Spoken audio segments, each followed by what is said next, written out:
चलिए अभी हम लोग क्वेश्चन नंबर कितना सॉल्व करेंगे? 3। क्वेश्चन क्या कहा है? सोनू और मोनू की वर्तमान आयु का अनुपात कितना है? 4-5। 5 वर्ष बाद, कितने वर्ष बाद? 5 वर्ष बाद उनके आयु का अनुपात कितना हो जाएगा? 5-6 हो जाएगा।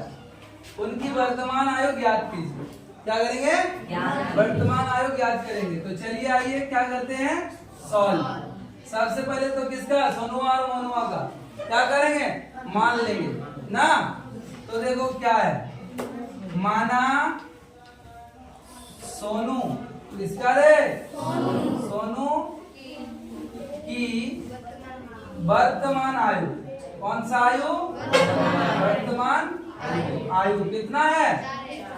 4-5 अनुपात दिया तो 4x पहला वाला। फिर मोनू है, कौन है? मोनू है, तथा मोनू की वर्तमान आयु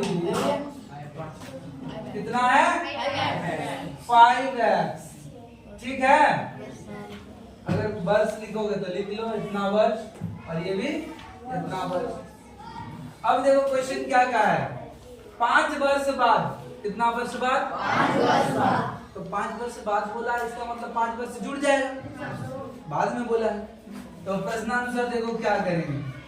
प्रश्नानुसार कह रहा है किसका किसका, देखो 4x, ये है सोनू का आयु और ये है मोनू का आयु। क्या? मोनू का आयु। इन दोनों में कितना कितना जोड़ देंगे? 5-5 जोड़ देंगे। क्यों? क्योंकि बोला 5 वर्ष बाद उसके आयु का अनुपात कितना हो जाएगा? 5-6 हो जाएगा।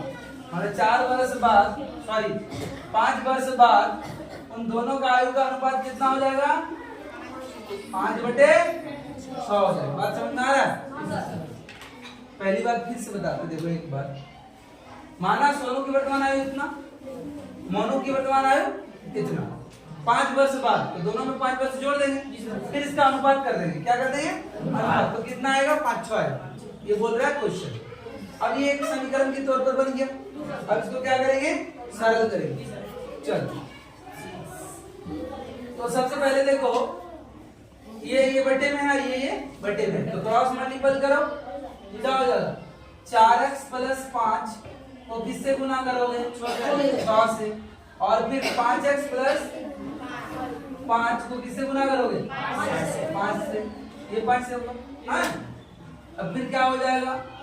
6 से इसको गुना करो।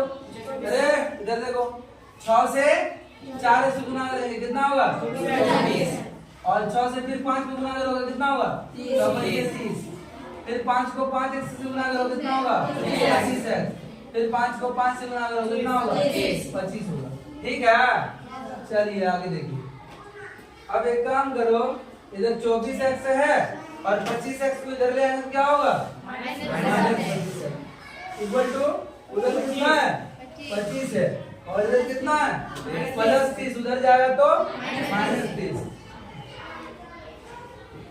तो 24 से 25 घटाओगे, कितना होगा? नहीं घटेगा सर, तो 25 से 24 घटा दो, -x बचेगा, बराबर यहाँ कितना बचेगा? 25 से 5 घटाओ, नहीं घटेगा, तो फिर 30 से हम 25 घटा लेंगे, -5 होगा। अब देखो ये माइनस माइनस दोनों तरफ का कैंसिल, तो x बराबर कितना होगा? 5।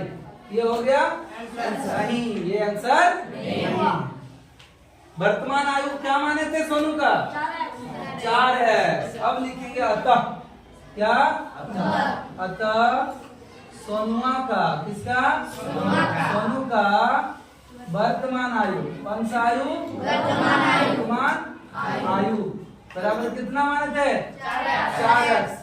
तो 4x वर्ष माने थे, तो क्या करेंगे? 4 × 5 यानी 20 वर्ष। कितना वर्ष? 20 वर्ष। ये किसका आया? सोनू का। अब किसका निकालेंगे? मोनू का।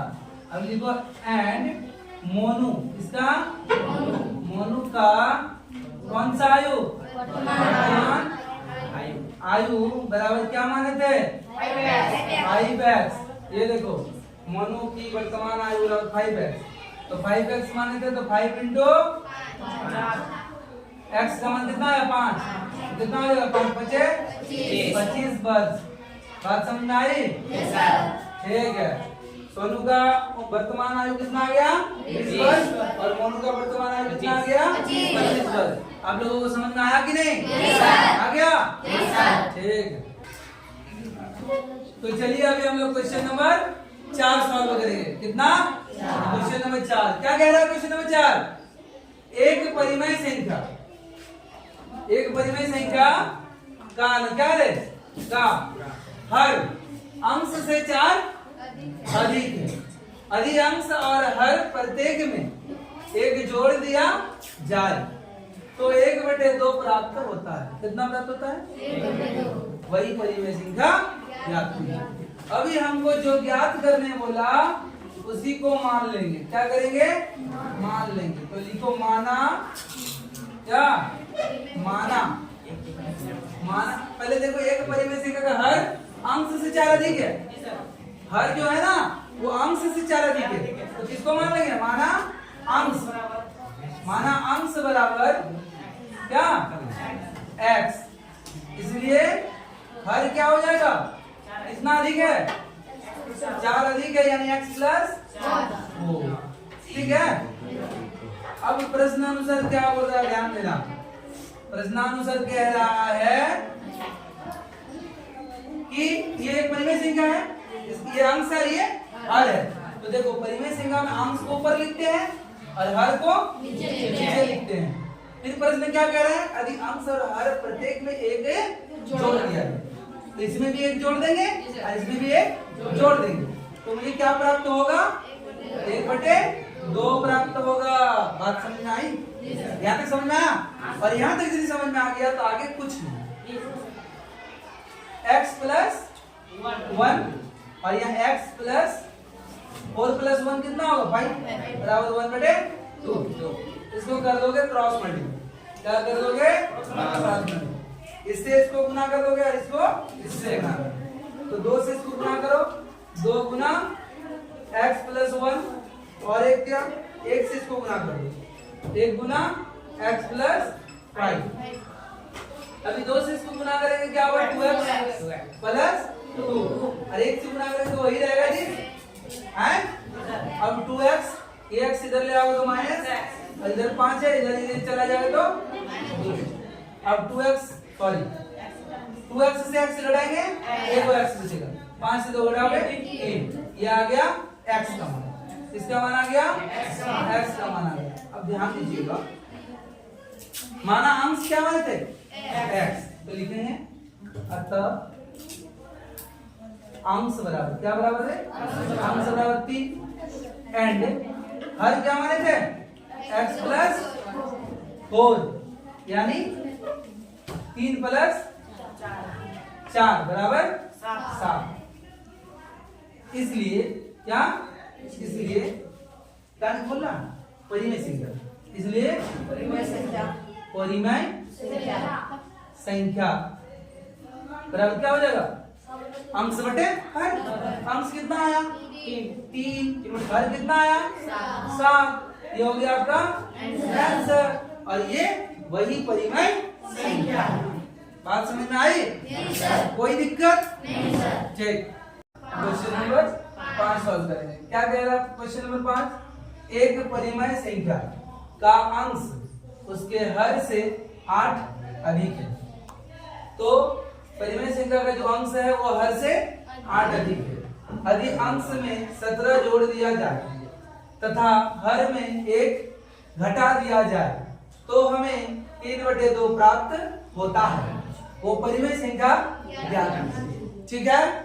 चलिए अभी हम लोग करेंगे सॉल्व। तो सबसे पहले हम लोग क्या मान लेंगे? माना। लिखेंगे माना परिमेय संख्या का हर बराबर x। क्या मान लिए? x।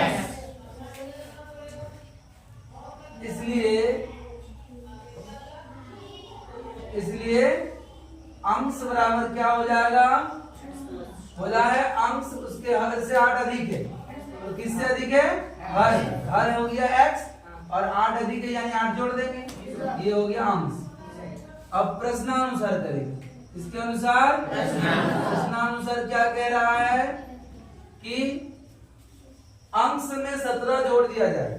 जब भी हम लिखते हैं परिमेय संख्या तो अंश को ऊपर में और हर को नीचे में। तो अंश मेरा x प्लस 8 है और बोला अंश में कितना जोड़ दिया जाए, 17 जोड़ दिया जाए, 17 जोड़ दिया जाए और हर में एक घटा दिया जाए। तो हर हमने माना है x और इसमें 1 घटा देंगे तो मुझे क्या प्राप्त होगा, 3/2 प्राप्त होगा।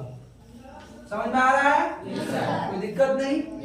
इतना तक जिसको समझ में आ जाएगा वो तो आधा मैथ बना लिया समझ, क्योंकि उसके बाद सरल करना है। चलिए x प्लस 17 और 8 कितना हो जाएगा, 25 बटे x माइनस 1 इक्वल टू 3/2। ठीक है, चलिए हम इसको पार्ट बाय पार्ट बना देते हैं।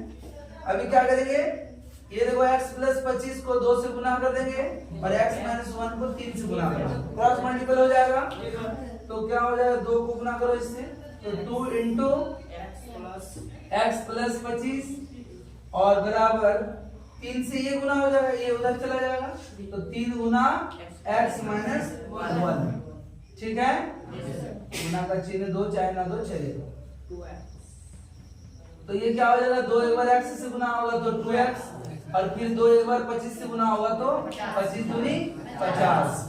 3x से गुना करोगे तो 3x और ये प्लस है और ये माइनस है। प्लस माइनस क्या होता है, माइनस होता है। Very good. और 3 से 1 को गुना करेंगे 3 होगा। अब एक जैसे पद को एक तरफ कर दो तो 2x और इधर है प्लस 3x, इधर आएगा तो माइनस 3x इक्वल टू यहाँ है माइनस 3 और ये प्लस 50 है, बराबर के उधर ले जाएंगे तो माइनस 50 हो जाएगा। अब हम क्या करेंगे बाबू, 2x से 3x घटाएंगे, नहीं घटेगा तो हम 3x से 2x घटाएंगे, कितना होगा, माइनस x होगा। और -3 और -50 माइनस 53 हो जाएगा। ठीक है, अब दोनों तरफ क्या है, माइनस का सिंबल है, दोनों तरफ माइनस का सिंबल है, दोनों तरफ माइनस का सिंबल है। तो हम क्या लिख सकते हैं, x बराबर 53। ये आ गया हमारा हर। आंसर नहीं, हमने क्या माना था, माना परिमेय संख्या का हर बराबर x, ये हर आ गया। अब मुझे अंश लाना है, क्या लिखेंगे, अतः हर बराबर क्या, हर बराबर आ गया 53 एंड अंश बराबर क्या आ जाएगा, अंश बराबर हमने माने थे x प्लस 8 यानी x का मान आया 53 और 8 कितना हो जाएगा, 61 आ जाएगा। इसलिए परिमेय संख्या क्या हो जाएगा बाबू, इसलिए परिमेय संख्या बराबर क्या हो जाएगा, बोलो। हमेशा परिमेय संख्या में अंश को कहाँ लिखते हैं, ऊपर में, और हर को कहाँ लिखते हैं, नीचे में। तो ये आ गया 61/53 क्या, और आपको समझ में आ गया होगा, आशा करते हैं। किसी को कोई दिक्कत नहीं।